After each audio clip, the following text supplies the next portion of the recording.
ഇത് വായിക്കുക എന്ന് പറഞ്ഞാൽ വായിച്ച് ഫലിപ്പിക്കുക എന്ന് വേണം പറയാൻ. വായിച്ച് ഫലിപ്പിക്കുക എന്ന് പറഞ്ഞാൽ എല്ലാവരെ കൊണ്ടും സാധിക്കുന്നൊരു കാര്യമല്ല. വായിച്ച് ഫലിപ്പിക്കുന്നുണ്ടെങ്കിൽ നല്ല പോലെ കഷ്ടപ്പാടുണ്ട്.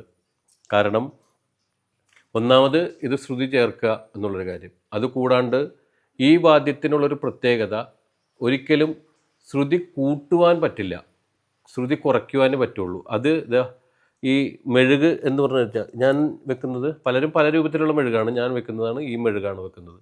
ഇത് കുറച്ച് കട്ടിയുള്ള മെഴുകാണ്. ഇത് വെച്ച് കഴിഞ്ഞാൽ എളുപ്പം അടന്നു പോവില്ല.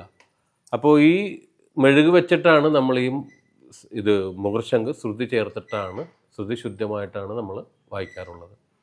അതിൽ തന്നെ വേറൊരു സംഭവം കൂടി ഉള്ളത് എന്താണെന്ന് വെച്ച് കഴിഞ്ഞാൽ, ഒരു മുഖർശംഖ് വെച്ചിട്ട് ഒരു കച്ചേരി വായിക്കാൻ എപ്പോഴും നമ്മൾക്ക് ബുദ്ധിമുട്ടെന്നല്ല, റിസ്ക്കാണ്. കാരണം എന്താണെന്ന് വെച്ചാൽ, ഒരു മുഖർശംഖം നമ്മൾ ശ്രുതി ചേർത്ത് വെച്ച് വായിച്ചു കൊണ്ടിരിക്കുമ്പോൾ ഒരു പക്ഷേ ഈ മെഴുക് അടർന്ന് പോയി കഴിഞ്ഞാൽ പിന്നെ ആ കച്ചേരി വായിക്കണമെങ്കിൽ വീണ്ടും നമ്മൾ ശ്രുതി ചേർത്ത് റെഡിയാക്കി വരുമ്പോഴേക്കും സമയം ഒരു കീർത്തനം കഴിഞ്ഞിട്ടുണ്ടാവും.